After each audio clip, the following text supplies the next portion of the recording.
Bon Jean-Pascal, Ouais, bonjour. on avait dit qu'on allait faire un feedback sur ta dernière année en fait. Ouais, qui a été bien chargé, hein. Oui, quand même. Donc pour faire simple, on a fait petite ligne de conduite. On va parler de pourquoi, premièrement, tu as décidé de ne pas prendre ta retraite puisque tu n'es pas pensionné et de quitter la vie professionnelle et de partir. Ensuite, on va discuter de pourquoi tu te retrouves ici en Asie et t'es pas parti faire une transat et acheter un bateau en Europe et aller aux Antilles ou ailleurs. Et ton expérience du refit sur ce domaine-là. Hello, hi. Une petite bière, elle est gentille, hein. Capon cap. Et ton expérience donc du refit et des derniers mois qu'on vient de passer à naviguer, quoi. Alors, on peut y aller de suite. Pourquoi tu n'es pas pensionné aujourd'hui? Combien de temps tu avais à attendre pour être pensionné? Et pourquoi tu as pris cette décision? Bah déjà, j'ai pas l'âge, alors donc oui, je peux pas être pensionné encore. Alors parle plus fort parce qu'elle est... J'ai pas l'âge, je peux pas être pensionné encore. Je le serai dans un an et demi. Et j'ai pris la décision parce que je me suis dit, jamais je voudrais me dire, j'aurais dû faire ça et je l'ai pas fait. Donc je l'ai fait, c'est quelque chose que j'avais à cœur depuis très longtemps. Je voulais acheter un bateau pour aller vivre dessus et voyager, naviguer. Alors, tu m'as dit... Alors, on fait la bonne franquette, on a les bières, on a machin. Les gars, vous nous connaissez. Hein. Tu m'as dit, je voulais pas finir canapé. Ah là là. Il y a eu le Covid aussi et ça se passait comme ça. Canapé télé, mon lit télé, fauteuil télé. Je viens de vendre mon pavillon, j'étais un appartement. Non, mon pavillon était en location, j'étais un appartement. Et voilà, je voulais surtout pas ça. Je me suis dit, après le Covid, qu'est-ce qui va se passer? Bah, je vais travailler. Et le temps passe, le temps passe. Un jour, on m'a enlevé 2 cancers de la peau ici. Là. Le médecin m'a dit, oh, attention. Donc je me suis dit, bah, c'est le moment d'en profiter. C'est maintenant. Mes enfants travaillent maintenant. Je les accompagne jusqu'au bout. Donc maintenant, il faut que je pense à moi et que je réalise mon rêve. Qui était d'acheter un bateau. Alors, petite... on fait pas les pleureuses, mais la dernière vidéo, on a parlé de ton ami qui était mal, et ce matin... Voilà, mon ami qui était mal, un copain d'enfance qui devait arrêter de travailler dans les 6 prochains mois, bah, je le reverrai jamais. Voilà, il est mort de l'année dernière. Voilà. Donc on ne veut pas faire du pathos, mais c'est surtout... Voilà, il n'en a pas profité. Moi, je souhaite en profiter et j'espère que tout le monde pourra en profiter. Et moi, je me suis dit, voilà, je le fais. Donc, j'ai remis tous les feux au vert. Et bon, ça s'est pas fait comme ça. Hein.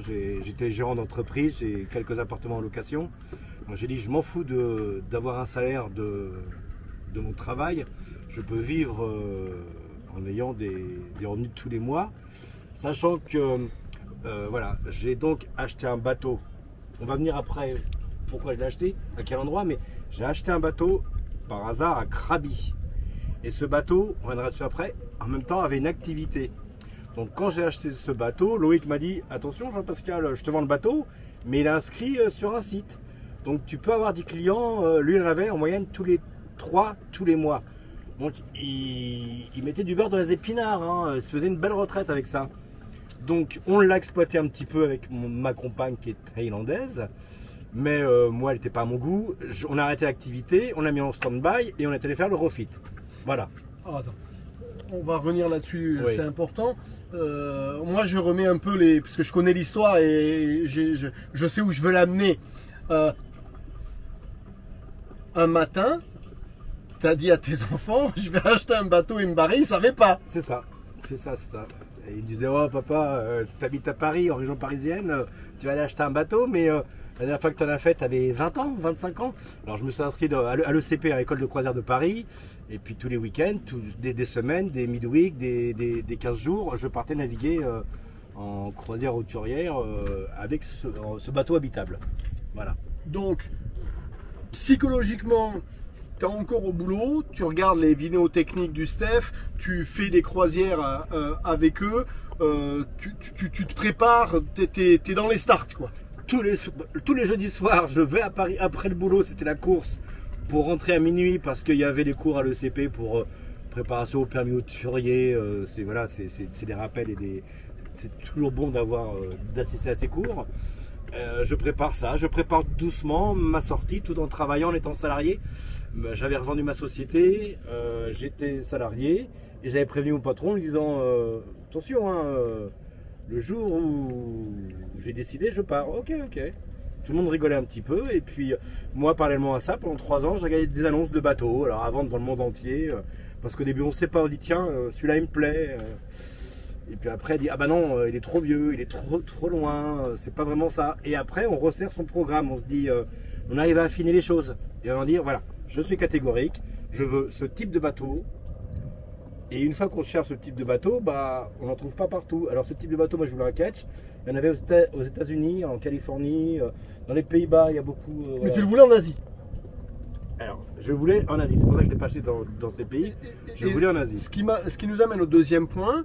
Pourquoi je veux dire, t'es pas un blanc machin, un bleu, comme on dit. Hein. T'avais voyagé, t'avais déjà été aux Antilles, t'as vécu en Calédonie, t'étais en France, t'aurais très bien pu acheter un bateau en Europe. La facilité, amener tes caisses à outils, le préparer, faire de la med, traverser, aller aux Antilles et profiter de. Qu'est-ce qui fait que tu vas pas aux Antilles? J'avais vu des bateaux qui me plaisaient en Méditerranée. Et après, j'ai dit, mais je veux pas naviguer en Méditerranée. La Méditerranée, c'est comme à Paris. Vous vous mettez ici tranquillement au mouillage, vous êtes tranquille, tout d'un coup il y a un mec qui vient à côté, il fout la musique à fond et fait la fiesta. Puis quand je vois les vidéos de gens, ils s'engueulent presque, t'es trop près, ton encre est emmêlée avec la mienne. Moi je voulais pas de ce genre de choses. La Méditerranée, en plus c'est une mer qui est difficile, donc j'ai dit je fais une croix dessus. Après il y a eu les Antilles, alors je connais les Antilles, le cul-de-sac du marin, une baie avec, je sais pas, il y a 2000 bateaux ou peut-être 1500 bateaux, peu importe, c'est que j'exagère un peu, où tout le monde chie là-dedans le matin, non c'est pas des choses qui me faisaient rêver. Je connais la Martinique, je suis allé plusieurs fois, ils sont pas forcément bien accueillis les plaisanciers là-bas, c'est pas pour ça qu'il faut pas y aller, c'est bien mais... Ils sont tous au mouillage, moi je voulais naviguer. Alors l'espace de navigation aux Antilles, et puis c'est cher, hein. La vie est chère aussi. Moi j'y avais aussi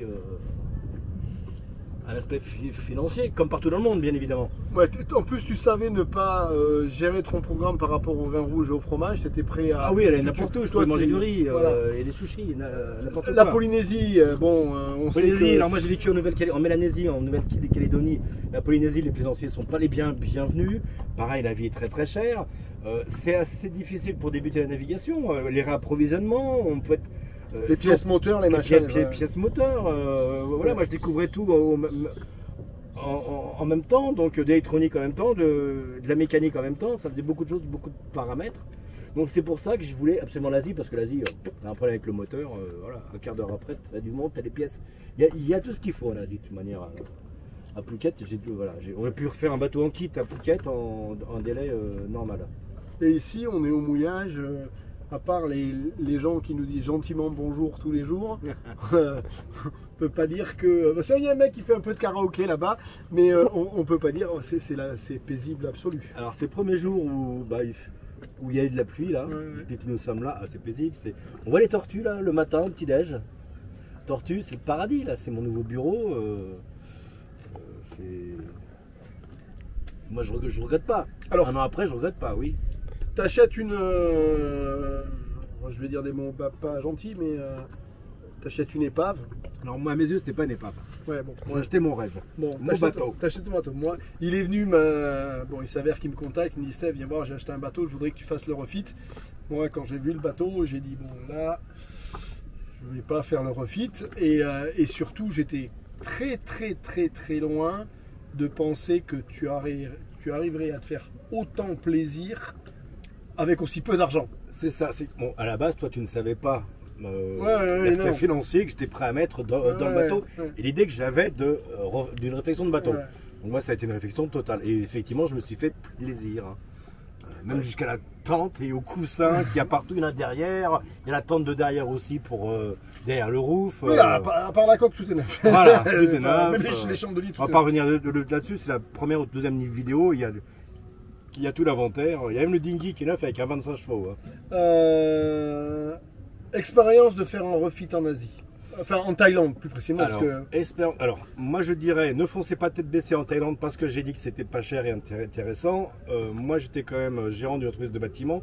Alors, refaire un bateau et refaire un appartement ou une maison, il y a des similitudes. Hein. C'est pas pareil, mais on gère du personnel et il y a des tâches qui s'enclenchent les unes derrière les autres. Donc ça, je pouvais gérer. Bien que ça soit vraiment très compliqué avec les Thaïlandais. Alors, heureusement que ma compagne est thaïlandaise pour m'apaiser un peu, parce que moi, je partais vite dans les tours. Et les Thaïlandais, ils sont un petit peu comme ça aussi. Donc, 2 ou 3 fois, elle m'a empêché, Kyo, de dire, bon allez, démerde-toi avec ton bateau, dégage. Donc voilà, elle était là au milieu et... Voilà, s'il y a d'autres endroits pour refaire un bateau, je crois que Javerne, il a le même avis que moi sur la Thaïlande pour son bateau. C'est quand même assez spécial. C'est pas cher, ils savent faire, mais ils font que ce qu'ils veulent. C'est ça, c'est ça. Il y a beaucoup de choses que j'ai sur le bateau que je voulais, mais pas comme ça. Et ils l'ont fait comme eux ils voulaient. Et tu leur as fait les schémas, ils les ont pas suivis. Ah, j'ai fait des plans, c'était mon métier. Je fais des plans, ils n'ont rien à foutre. Ils disaient oui. Ils installaient, argent, donne l'argent, et tu disais bah oui. C'est ça, mais c'est pas exactement ça. C'est ça, mais c'est pas ça.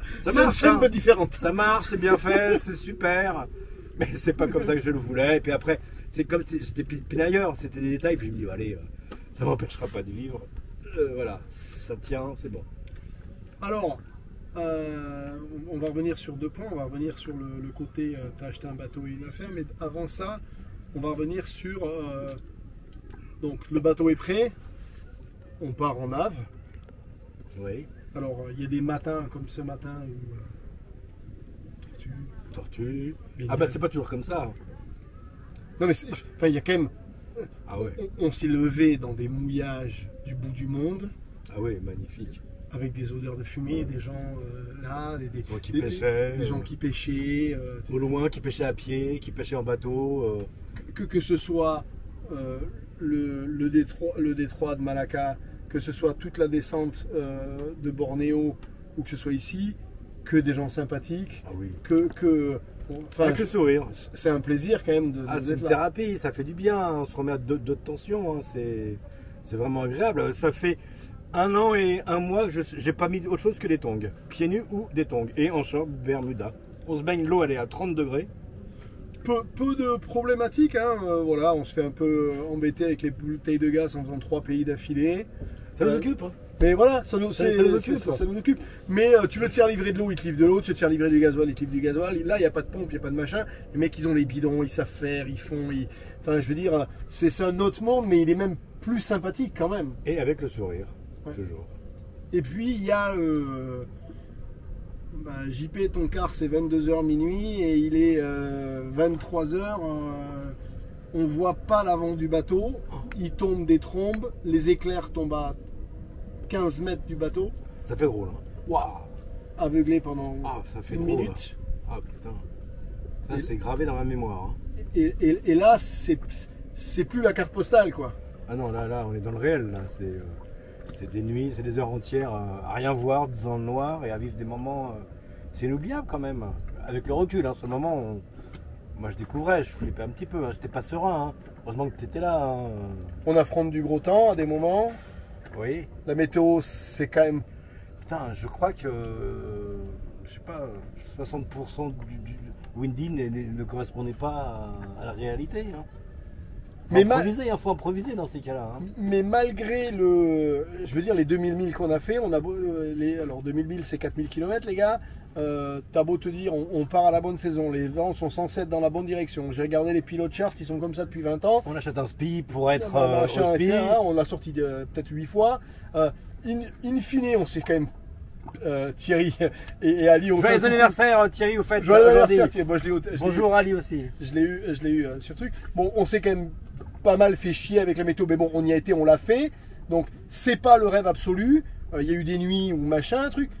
Mais au final, c'est des bons souvenirs. Tous les matins, tu te réveilles, ça te fait plaisir. Ah oui, ça correspond à ce que je souhaitais.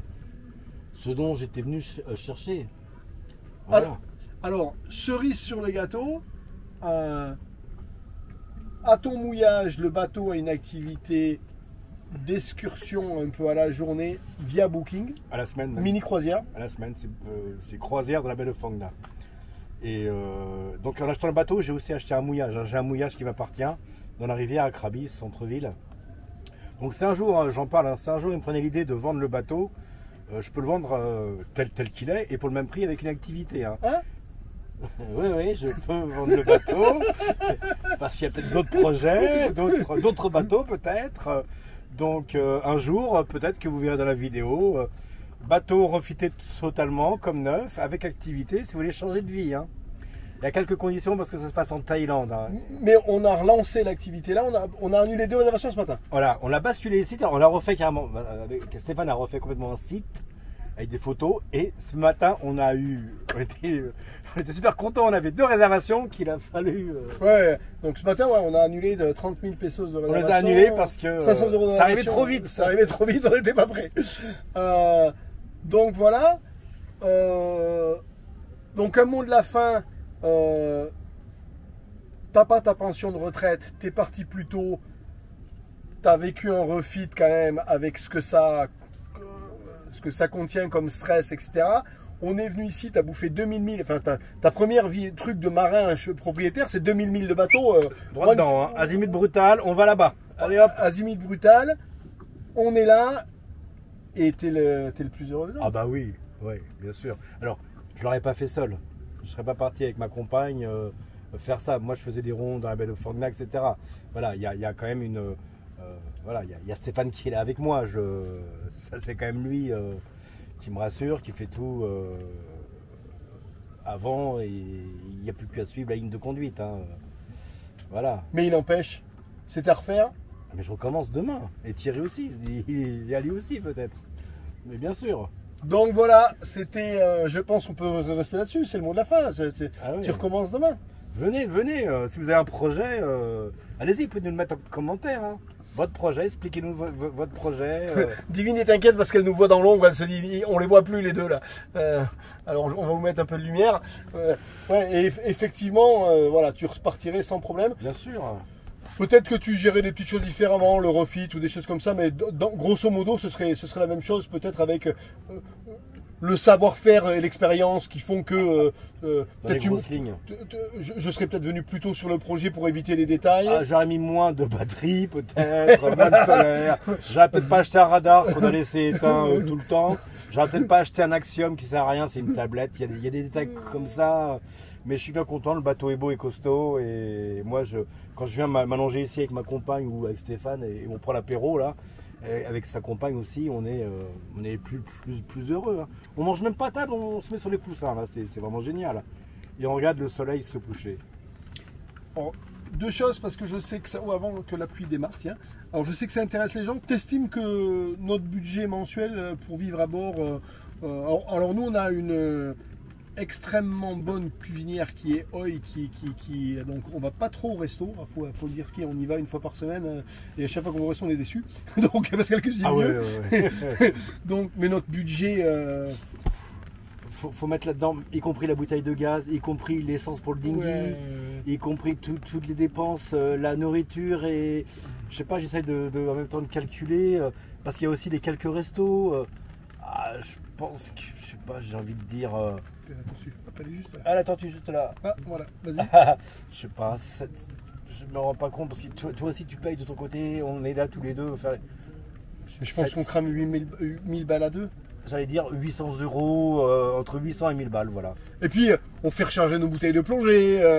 Oui. On achète des bouteilles de gaz pas au bon endroit, on les paye 2 fois le prix. On a 4 abonnements téléphoniques. Voilà, parce qu'on avait mis sur le bateau. On a mis sur le bateau. 6, c'est portable. On a 2 hotspots. Enfin, on n'est pas en train de moi, je vais chercher des avocats tous les soirs pour mettre dans la salade. C'est ça. Alors, on n'achète pas de fringues là-dedans, dans ce budget, mais.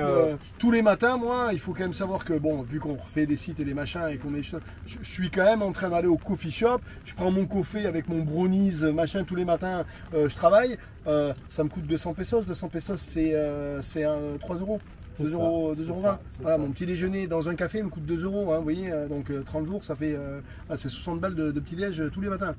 Et on a voulu se faire plaisir un jour, on a acheté 2 bouteilles de sangria. Oh, ouais. 2,30 € la bouteille. Non mais j'en revenais pas, je croyais, lui il est catalan là, basque. Basque. Et il disait non, c'est ça, c'est bien la sangria. Je dis mais c'est pas possible. Et ben si, et elle est bonne. Hein. Bon voilà, donc tout ça pour vous donner un petit peu l'envie d'y aller. On espère que vous aurez glané des renseignements sur cette vidéo qui était intéressant. Je pense qu'il était important que ce soit toi qui en parle, parce que moi je suis parti depuis des années, ça c'est complètement obsolète. On envoie nos sincères condoléances à la famille de Patrick, si les filles nous regardent. On fait pas du pathos, hein, mais voilà, c'est des gens qu'on connaît depuis l'âge de 14 ans, hein, c'est pas juste une connaissance. Et on vous embrasse très fort, on vous dit à la semaine prochaine. Où ça va repartir avec nos vidéos de navigation. Là on a fait un break, je vais refaire les montages, il y aura une dernière vidéo avec Thierry et puis après il y a un autre Thierry local qu'on a rencontré et puis vous allez voir des îles magnifiques où on s'est arrêté, où les filles, on a mis les filles à la manœuvre, etc. Il y a de belles images qui arrivent dans les semaines à venir les copains. Et comme c'était le mois de juillet et d'août et qu'on savait que vous étiez plus occupés pendant vos vacances et la rentrée scolaire, on s'est permis de faire ces épisodes. Merci à tous et à toutes. Au revoir. Au revoir. N'hésitez pas à nous contacter si vous avez des questions. On a pour vous, voilà, il y a un projet qui est dans les tuyaux, on travaille dessus tous les jours. On espère que ça va bien se passer et qu'on pourra faire une belle surprise d'ici pas longtemps. Voilà. Merci, ciao ciao. Au revoir. Bien,